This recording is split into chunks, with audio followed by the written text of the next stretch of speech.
Welcome back, ladies and gentlemen. We are still learning database design, and in our previous video we got to where we want to create a table. So we have to confirm that over here we have order ID, region, manager, salesman. We will start building the table based on the columns. So we'll continue here by saying the first column will be called order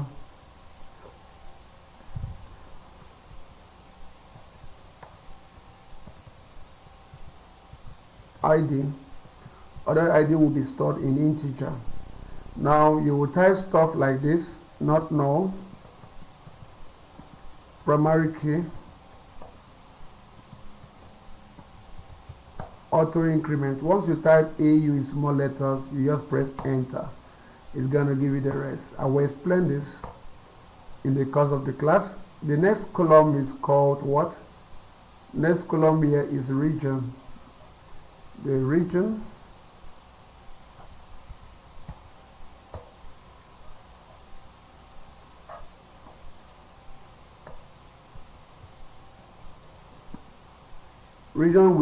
we decided to store it in varchar 25, comma. Next is what? Next is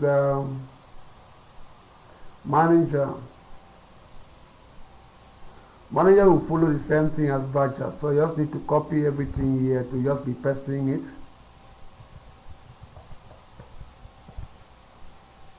Next is salesman, which will follow suit.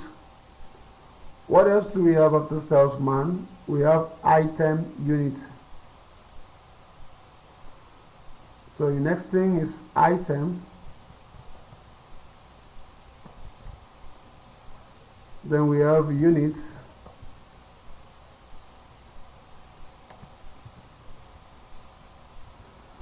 Unit is not going to be varchar, it's going to be integer. But this time around, the integer we have to decide how many characters. 2 is okay. We keep going. What's the next thing? Unit price and sales amount. So we have unit price.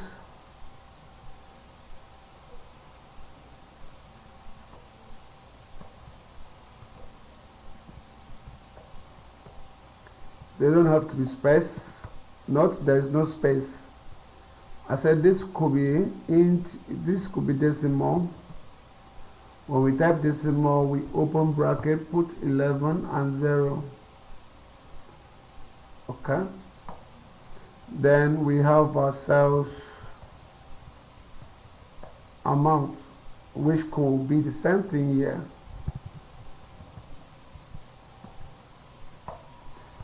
Now note sales amount is the last line of this code, so I'm not gonna place any comma at the end. I want to reduce the size of text so you can see the entire code in one page. I'm not going to place any comma, so I come down here. Rather, I close the bracket and I place semicolon. This is the entire code. This is the code that will help us create a table with a name called records. I'm going to explain this a little for you to understand better.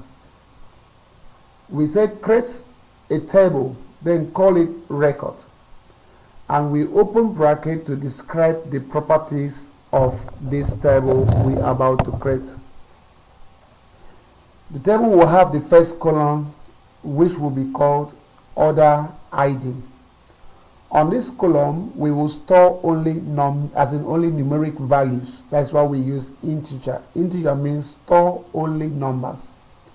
Not null means at no time at all will you allow any record to be stored in this database, in this table, without containing order ID, which simply means the order ID column, this column here called order ID, should not be left empty. There should be something inside of it. If you are to store any record like this, the column for order ID must contain a number. If you don't type in the number, then those, as in the entire record, shouldn't be accepted. So saying that a particular field is a primary key field, it means that this particular field could not be left empty. So since it will not be left empty, we use it as a primary key. Primary key here means that a particular number or text that is used to describe a row. For example, now in schools we have what we call rec number. Rec number is one unique number that two students cannot have. So you can easily describe every student in the school with their primary key, which is the rec number. If you open an account, your account is going to have an account number, which serves as a unique values used to identify that account. Same thing is applicable every other place, like your plate number on the car. I've not seen two cars going around with the same plate number. So those things are what we use as a unique value to identify each of these columns. As in, each of the records that will be stored on the database will be identified by their order ID. Then auto increment means that since this number needs not to be repeated, we don't want the number to be repeated.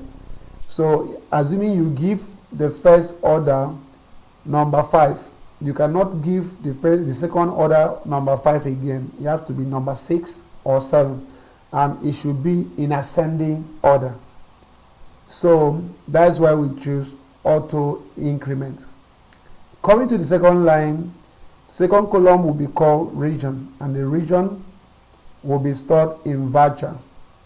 The length of the varchar, as in varchar here means alphanumeric values, and the length shouldn't exceed 25. Can be less than 25, but not more than 25 characters. Same thing applies to manager, salesman, and items. Unit price will be stored in integer. Now all of these I'm not putting not null, which means what? Even if you left these other columns empty, the record will still be stored. But if you don't key in the order ID, nothing will be stored at all. It will be an error. Then the sales price will be stored in decimal. That is the standard way of storing currency, a kind of values that could be used as currency, like amount, sales price, all those stuff. You store them as decimal. And we are saying that it should be up to 11 characters. Then in the absence of anything inside this column, it should be left with 0 inside. That is what this means. Then finally, we close this bracket that we opened here. We opened the bracket here, so we have to close the bracket right here. Note, this other bracket is for the decimal. We have to close the bracket down here. And being this sales amount being the last column on the table, we don't need to put comma. Note, the rest of it, there was comma from the beginning down here. But the last column, there is no comma. We only close the bracket that we opened up here, and then we terminate this query statement with what? A semicolon. So at this point, you press your Control and Enter, and the table is created. How do you know the table is created? Just come up here and refresh this. When you refresh, you can see there's an arrow pointing to a table. You click on this arrow and you will see a table right here called records. So in the next video, I'm going to show you how you can run a select query statement in order to see this table and check what is inside the table. For now, I will end the video here. If you are confused, watch over and over. You will get to understand the techniques around it. I am Tutu Frank. See you in the next video.